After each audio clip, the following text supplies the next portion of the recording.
Brave Pilgrims, Chapter 3. Freedom crossed her arms and leaned back in her chair.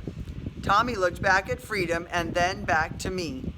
Shrugging his shoulders, Freedom stared at me like I might disappear if she looked anywhere else. I finally asked, "Freedom, is there something I can do for you?" She was twisting her hair between her fingers.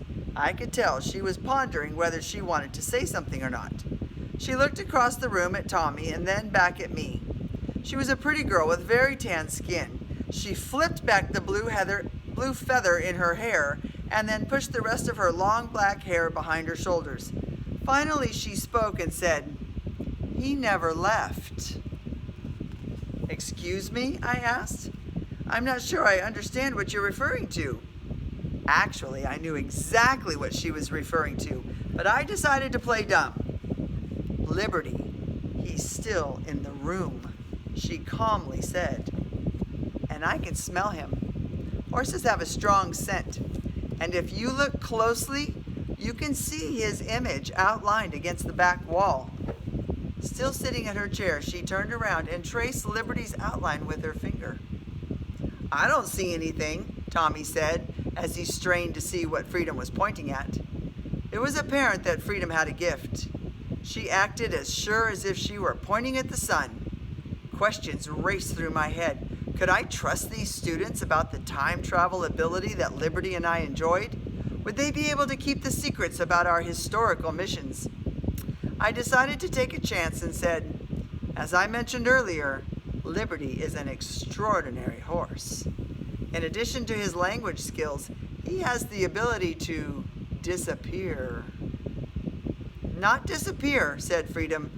"He's blending into his surroundings like a chameleon." Suddenly, Liberty reappeared right where Freedom had pointed, gasping for air. "I couldn't hold my breath a second longer," said Liberty, still trying to catch his breath. "What the?" Tommy exclaimed. He looked at Freedom, then to me, then back at Liberty. "Did he just appear out of thin air? That's awesome. I mean, that's the coolest trick ever. How did you do that?" Explaining the impossible is never easy, but I tried my best and said, "Soon after Liberty and I met, we discovered that when Liberty holds his breath, he can turn invisible." "Well, he's invisible to most people," I said, glancing at Freedom. "It's sort of like when you hold your breath and your face begins to turn red or even purple. When you let out the air, the color in your face returns to normal. It's the same principle with Liberty." Now, do we have our question? Oh yeah, here it is. So the simile in the fourth paragraph. He's blending, oh, something's wrong with that question. It looks like it got cut off. Okay, let's go to the fourth paragraph, and we're going to find the simile. "Not disappear," said Freedom. "He's blending into his surroundings like a chameleon." His surroundings like a chameleon. Yep, looks like just a word got cut off. Good. "Except he turns invisible," Tommy said. "Coolest thing ever." "Frankly, I'm surprised that Freedom can see through the disguise," I said. "I've seen Liberty vanish at least 100 times, and I'm still not always sure if he's in the same room." Freedom smiled and replied, "I've had lots of practice tracking animals with my grandfather." Tommy walked over and touched Liberty on the back just to make sure he was real. "That is so cool how you can change like that," Tommy said. Liberty smiled. "I think we need a name. You know, since we all know the secret, we could be the Four Musketeers, or the Fantastic Four, or the Four Amigos, or..." Tommy started laughing. "Your horse cracks me up." "Don't encourage him," I pleaded. "I like him too," said Freedom. "But he is more than a horse. He must be a spirit animal. There is an Indian legend about animals that can talk to humans." I pondered the idea and replied, "I don't know Liberty's whole story. Even Liberty doesn't know what happened exactly. Liberty, tell them what you remember the day you traveled to modern-day America." Liberty cleared his throat and slowly began. "It was a dark and stormy night. Liberty! Seriously, it was. I don't remember the year, but I do remember that in the evening we used only candles and lanterns. Oh, and I remember George Washington and Paul Revere. His story is one of my favorites because who doesn't love the fact that he was racing a horse to warn the Minutemen that the British were coming? Who was racing on the horse to warn the Minutemen? George Washington, Paul Revere, Rush Revere, or Liberty? Paul Revere. Good.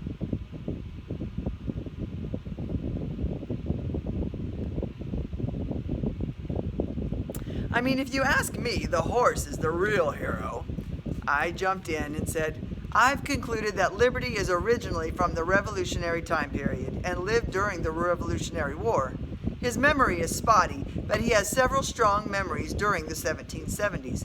The Boston Tea Party, the ride of Paul Revere, the Battle of Bunker Hill, the public reading of the Declaration of Independence, and I specifically remember hearing that in 1775, Alexander Cummings invented the flushing toilet, exclaimed Liberty.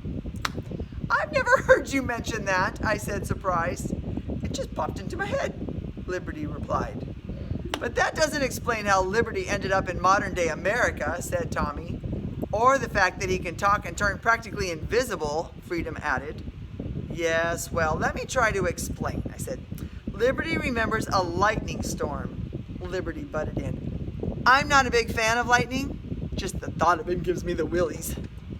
I continued. It appears that lightning may have struck Liberty and created a supernatural phenomenon or a time portal that thrust him forward in time to our day. The electrical properties that charged through his body and the vortex that sent him to the future changed him physically and mentally.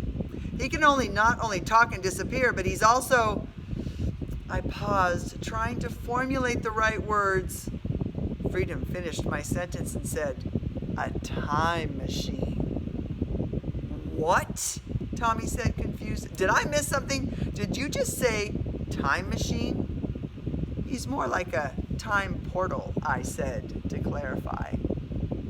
So what happened to Liberty that allows him to travel through time? Oh, I know why I can't see it, because I made the window smaller. That's why I can't see the whole question. He got struck by lightning. Yes. Struck by lightning. All right, then we have a couple of pages. That would be awesome, huh? He has the ability to momentarily open a time door to anywhere in history. Well, more specifically, anything that touches American history. Tommy started laughing. Okay, this is a joke. I'm on to you. This is some reality TV show called The Biggest Bozo Who Believes Anything, right? Where are the cameras? Tommy started looking around the room. He then looked at Freedom and back at me. Both of us were dead serious. You believe this guy? Tommy asked Freedom, sticking his thumb out at me. Freedom replied, you've just seen and heard a talking horse who turned invisible, but you won't believe he can travel through time? Hey, I might be crazy, but I'm not that crazy, Tommy said. He got up from his desk and started pacing the floor. He took off his baseball cap, combed his fingers through his blonde hair, and sighed. I have to think about this for a minute. We probably shouldn't show them the other thing I can do, should we? I mean, he seems a little freaked out right now, Liberty said. No, I said firmly, and I took a deep breath. I need to finish our story. I believe the lightning created the time portal that brought Liberty to the modern day. Tommy put on his baseball cap and said, Okay, maybe it's possible. I mean, I don't think the lightning hit him directly. Technically, a direct hit would have killed him. But I guess there's a possibility that several bolts could have simultaneously hit the ground around him, creating an electrostatic prism. And maybe the positive and negative charge carriers combined with the acoustic shock waves created some kind of time hole that sent Liberty to the future. Freedom and I were stunned by Tommy's explanation. Aren't you a football player? Freedom said. You're never this smart in our other classes. Yeah, well, I really wouldn't fit in with the other guys on the team if I admitted that I'm a science geek, Tommy replied. I patted Tommy on the shoulder and said, Exceptional thinking, Tommy. Now then, where was I? Oh yes. When Liberty arrived in our time, he appeared at the intersection of Washington Boulevard and Lincoln Avenue in front of that iced tea factory.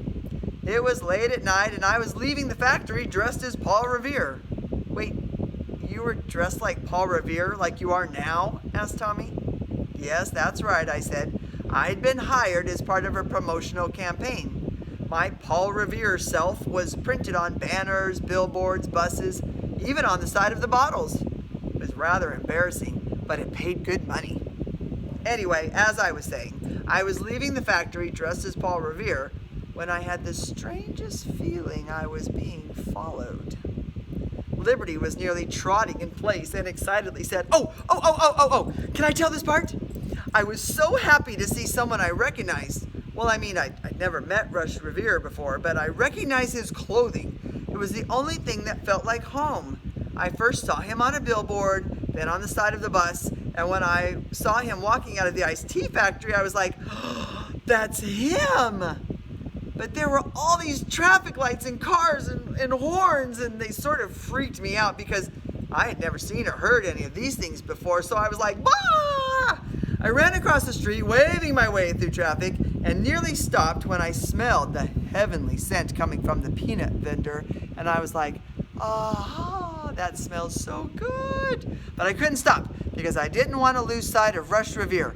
I knew he could help me, so I started following him. What intersection did Liberty appear on? Washington and Lincoln? Washington and Lincoln? Washington, oh, they all say Washington and Lincoln, but street, corner, Boulevard, Avenue, Court, Street, Avenue or Boulevard. Okay, let's go back and look. It's in the 4th paragraph. He appeared at the intersection of Washington Boulevard and Lincoln Avenue. Washington Boulevard and Lincoln Avenue. That's the second choice.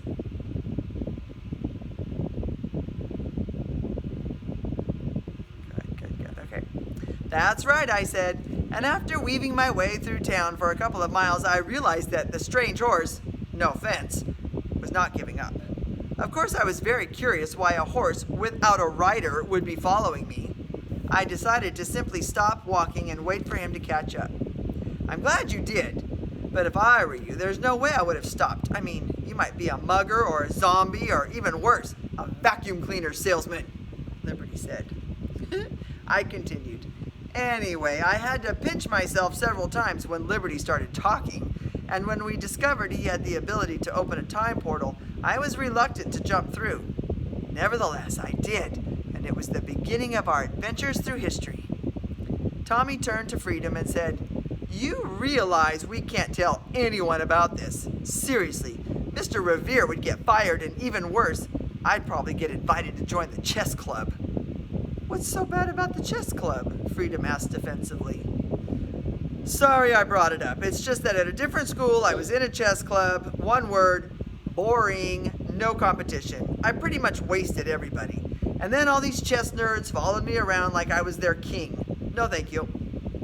There's no reason why anyone else needs to know about our secret of time travel, I said. I turned to Freedom and asked, I'm fairly certain you saw Liberty and me jump through the time portal earlier today, correct? Freedom nodded and said, Yes, I did. At first I wasn't sure what I saw. As I said, I thought Liberty must have been a spirit animal. Maybe you were a great shaman. And I did not know, but I'm glad to know the truth. Okay, so wait a minute. Are you saying that when we saw you in the movie, you were actually time traveling? Literally? I know it's hard to believe, but as the saying goes, seeing is believing. Liberty, I think it's time for another history lesson. Tommy, are you ready to experience firsthand some American history?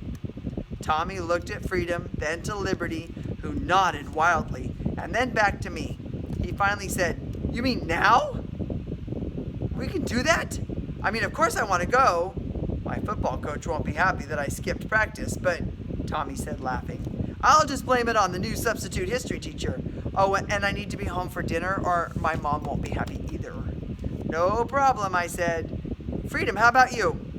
Freedom glanced at the clock on the wall and looked disappointed. My grandfather will be here to pick me up any minute, she said. Can I go another time? Absolutely, I said. Thanks, Freedom replied. I better go. I'm sure my grandfather is waiting. She grabbed her backpack and started for the door. She looked over her shoulder and said, Bye, Mr. Revere. Bye, Tommy. Bye, Liberty. Freedom stared intently at Liberty one last time. She winked and exited the classroom. Did you just hear that? Liberty asked. Hear what? Who's picking up Freedom from school? Her grandfather. That's right, her grandfather.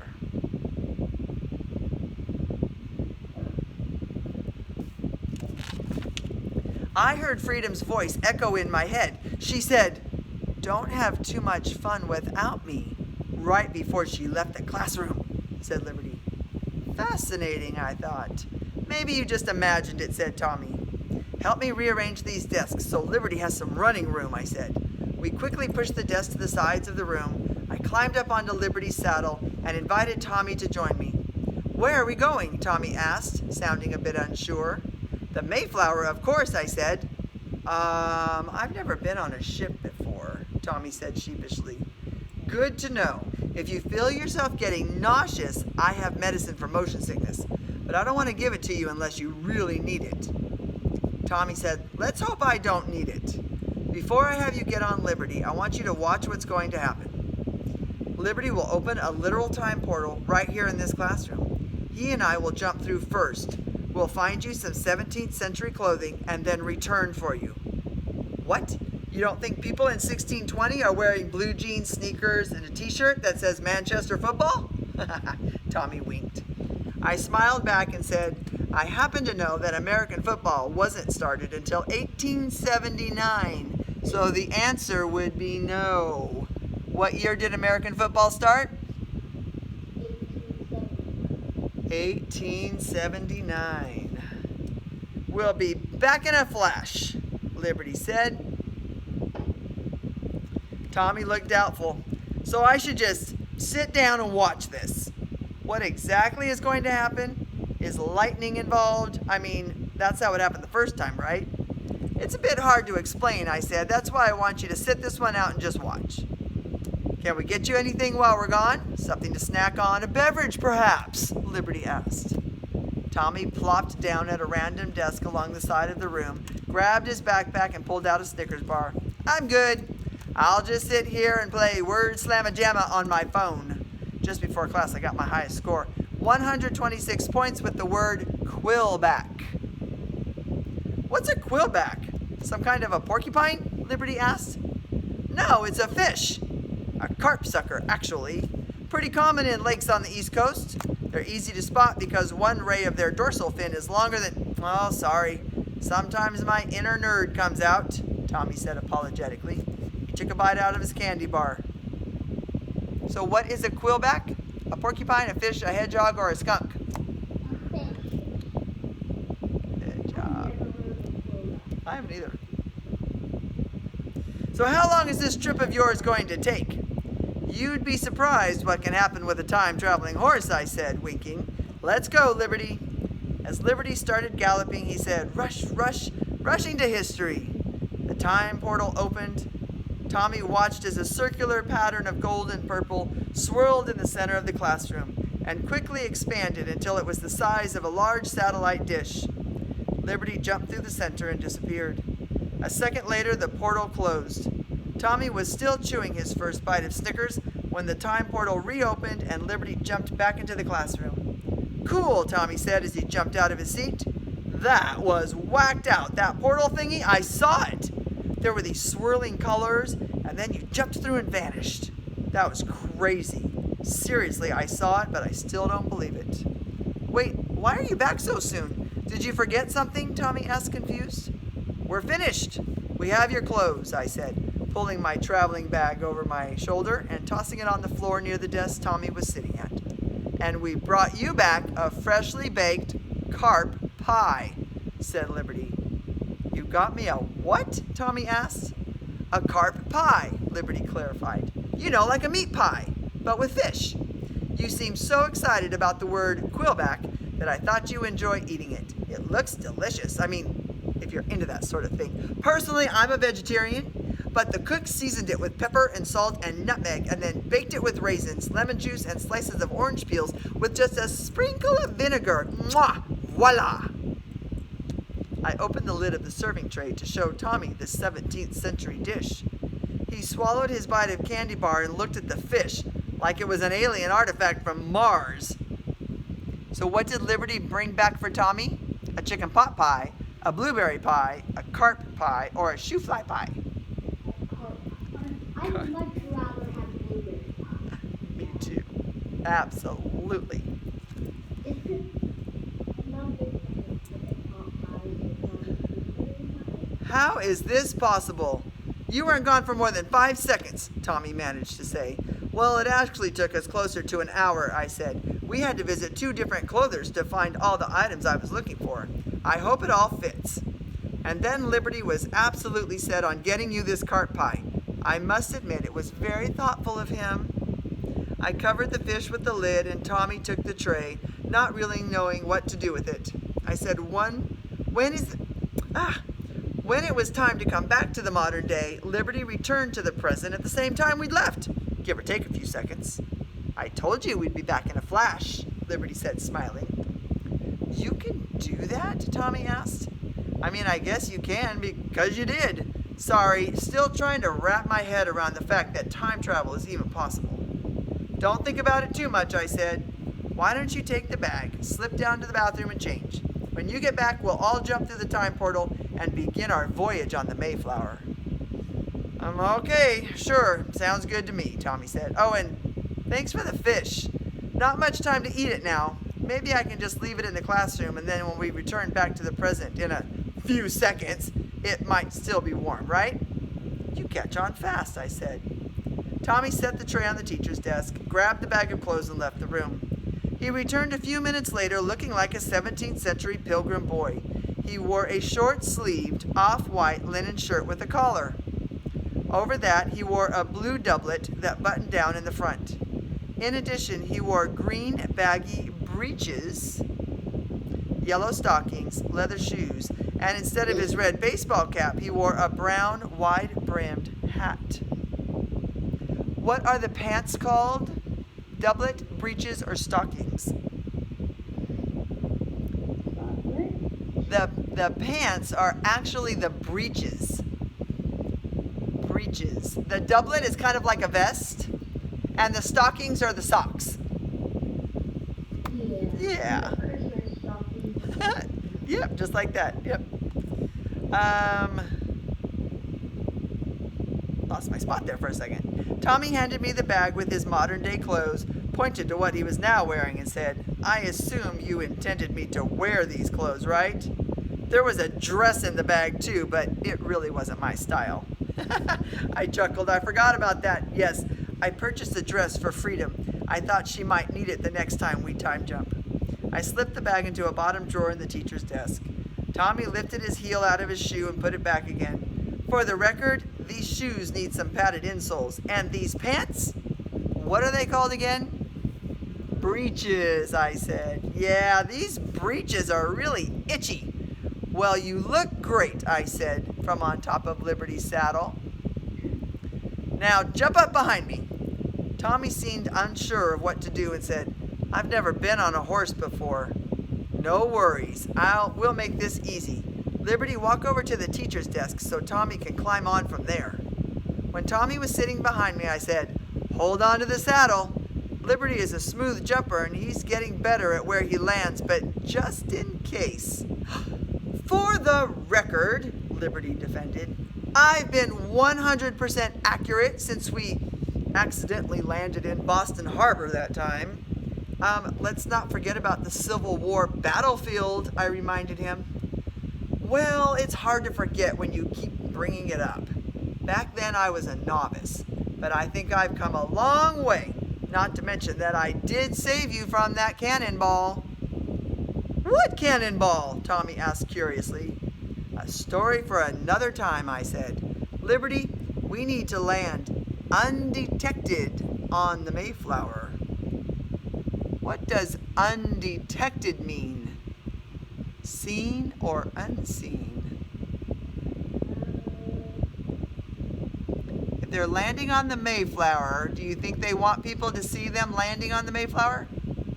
I was about to say no. Yeah, no, they don't want to be seen, right? Otherwise, it's going to freak everybody out. It's like, how is a horse suddenly like landing in the middle of our boat? So undetected is unseen. Good job. Got it, said Liberty as he galloped forward. Rush, rush, rushing to history. The time portal opened just as it did moments earlier. As clearly as possible, I pronounced each word. September 6th, 1620, Plymouth, England, the launching of the Mayflower. I had found that giving the exact date, location, and name of the historical event helped Liberty get us where we needed to be. And there's a picture of them. I've got a little bit more to read, but there's the picture of them jumping through the time portal. The sensation of jumping through time was always the same. A rush of air sent goosebumps all over my body. The hair on my arms stood on end, and for a split second, it felt like it does when you're swinging backward on a swing set. Yes, backward probably because we were heading backward in time. The sensation happened only when we were airborne and passing through the portal. Once we landed, the feeling was gone. 2 seconds later, we landed on what looked like a cobblestone street behind some large crates and barrels.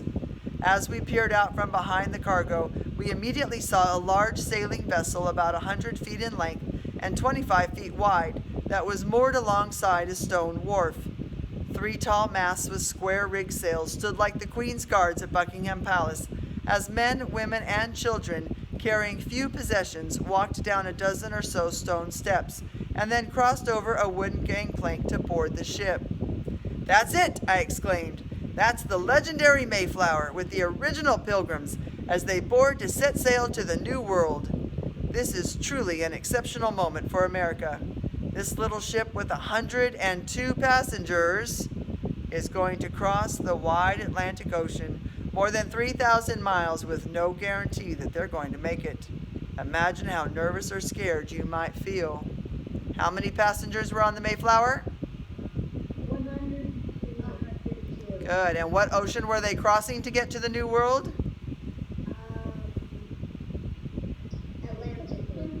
Atlantic. It's the Atlantic Ocean. So to get from England to America, that's the Atlantic Ocean. Where we are on the other side of America, that's the Pacific Ocean. "Thank you, Captain Positive, for the pep talk," said Liberty. "Let's try and board with the Pilgrims," I said. "Liberty, I doubt they'll let a horse on the ship, so you'll need to follow closely behind and stay under cover." 10-4. Going into stealth mode in power 3, 2, 1. Liberty said as he took a giant breath and disappeared. "How will we get on if they have a passenger list?" asked Tommy as we walked toward the ship. "What if they don't have any more room for 2 more passengers?" I happen to know that many of the Pilgrims had second thoughts about traveling to the New World and decided to stay in England. "You mean they were nervous or scared about going?" Tommy asked. I nodded and then continued. "Yes, and I imagine others were persuaded not to go by family or friends. Or perhaps the trip from Holland to England made them realize that a longer voyage to the New World would be more than they could handle. Right up before the Mayflower left for the New World, there were many passengers who changed their minds and jumped ship, as they say." "Well, then, they might be happy to see us," Tommy said. As we reached the gangplank, William Bradford recognized me and said, "Rush Revere, it does my heart good to see you again. And is this the person you were waiting for in Holland?" He smiled affectionately while straightening Tommy's brown leather hat. So a gangplank is the thing they walk across from the land to get on the boat. Still a bridge? Yeah, so it's most like a bridge. Yep. And it's got little handles on it, so it's like a bridge. So that's the easiest way to get from land, from the port to the boat. Yep. Yes, this is Tommy, I said, as I put my arm around Tommy's shoulder. His parents are gone, so I'll be caring for him on this voyage. It's a pleasure to meet you, Tommy, Bradford said as he reached out his hand to Tommy, who shook it. William turned back to me and said, let's talk some more after the ship sets sail. The captain is very eager to leave. He says the winds are perfect. We're just waiting for one more family and, oh, here they come. Wonderful. We should be leaving in a minute or two. We'll wait for you on deck. It'll be an honor to talk some more with you, I said with great enthusiasm. And then you have a picture. So these are paintings, of course, because there was no cameras. So this is the Pilgrims embarking, which means leaving, from Delfshaven, Holland, July 22nd, 1620. William Brewster is holding the Bible. William Bradford, Miles Standish, and their families. And this is on display at the Capitol Building in Washington, D.C. What is William Brewster holding in the painting? He's holding the Bible, yes. And so he was like the leader of their church group. You could, like a pastor. He was in charge of the church. Pilgrims, the second picture, pilgrims and strangers boarding small boats heading toward the Mayflower. And we'll talk more about the strangers and who they were. So where are they in this painting? Are they in Delfshaven, Holland, Plymouth, England, London, England, or Plymouth, Massachusetts? Plymouth, England. Good. Yeah, Plymouth, England. And the last picture, boatloads of people waving farewell to the Mayflower as she leaves Plymouth for America, September 6th, 1620. What date did the Mayflower leave England? September 6th, 1620. Good. Good. It says 2020 on the bottom. Yep. Tried to trick you. Don't let it trick you. And what was it again? Look right underneath the picture of the boat. It's right under the picture of the boat. We continued past William and crossed the gangplank to board the Mayflower. As I stepped onto the upper deck, a chill went through my body. The kind of sensation you get when you walk into the front gates of Disneyland, or the feeling you have when you wake up knowing that it's Christmas morning. Unbelievable, said Tommy. I just checked my phone and it says I have service. Not sure how that's possible, but I think I'll send Freedom a text from the Mayflower. Let's walk over closer to the bow where we can take a picture without anyone watching. Plus, if Liberty is behind us, he'll want a place to get another breath of air. Good idea, I said. Seagulls flew overhead, their calls competing with about 100 or so passengers who were crowded near the aft and starboard quarter of the ship. I assumed they were calling to family and friends who were standing near the steps of the wharf. The sailors were calling back and forth to each other as large sails plumed from the square rigging. It was time to set sail. The gangplank had disappeared, and the ship was no longer anchored to the wharf. We were drifting out to sea. As the ship rocked leeward for the first time, Tommy stumbled to the ship's railing as if he had just entered an ice skating rink without ever having ice skated. I'm good, he said. I guess I don't have my sea legs yet. I'll get the hang of it. He let go of the railing and balanced himself with his hands out to his sides, as if he were surfing. This is so awesome. While Tommy was trying to balance himself on the ship, he looked like he was surfing. Good. I smiled at Tommy as he continued to surf, but I was also curious to know where Liberty was, and I called, Liberty. There was no sight of him and no answer. I looked over the ship's railing to see if I could spot him somewhere on the wharf. I didn't see him. Tommy saw the concern in my eyes. Oh boy, I thought. It's one thing to lose a cat or a dog, but I wasn't sure how to start searching for a lost magical horse.